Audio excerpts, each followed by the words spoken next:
Welcome to Advocacy at 8. I am attorney Sandra Jill Poland, your community legal advocate. Advocacy at 8 is my new YouTube legal series launched October 1st, 2018.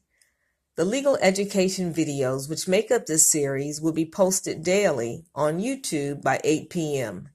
Each video, in 8 minutes or less, will educate you on an important legal issue. You and your community will be enlightened and empowered. Thank you for viewing Advocacy at 8. I am attorney Sandra Jill Poland, your community legal advocate. For the last couple of videos, we've been talking about dying without a will. Is it worth the cost? We've talked about the extremely high cost and the unintended consequences of not taking the time and effort of putting into place a plan for your assets. And we've been talking about the lessons learned from just reviewing the highlights of these cautionary tales involving celebrated individuals who worked tirelessly their entire lives to amass their talents, either as musicians, as activists. In the last video, we talked about Dr. Martin Luther King, who gave his life for the people that he tried to assist and empower. But he did not, for whatever reason, take the time to draft a will, to put his assets in a trust, and his children, all the way into 2015 and 2016, disputed as to how his assets were going to be either sold or retained by the estate.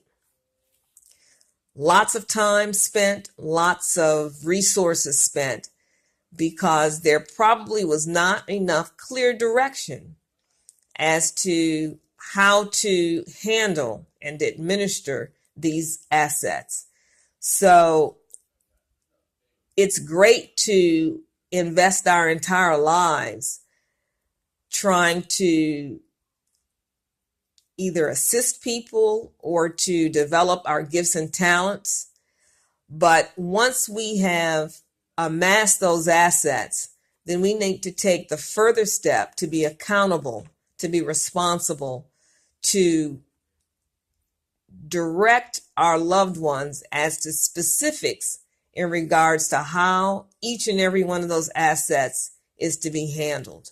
If they're supposed to be held in trust, if they're supposed to be or could be sold, then our loved ones need specific guidance as to how that's done, and they will need trusted advisors to assist them if there is some special knowledge that they need from various industries, whether it's intellectual property, whether it's music and intellectual property combined, whether it is patent law, if they have done it, if they've made inventions and have patents, if it's real estate, then it's up to us to those who have spent their lives some 40, 50, 60, 70 years accumulating these assets.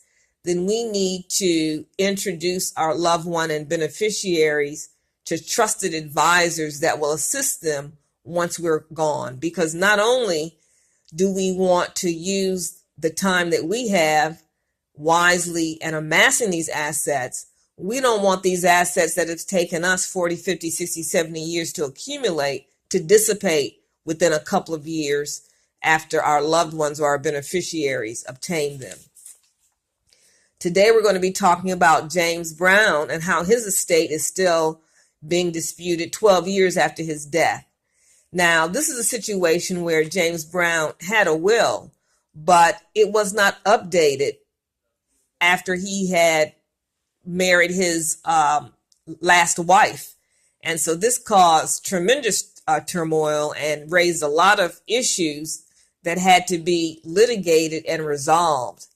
And again, it's still being resolved to this day because not only did it involve probate issues or family issues, when we're talking about the status of his marriage and his wife's prior marriage, We're also talking about copyright and intellectual property laws in terms of his musical legacy.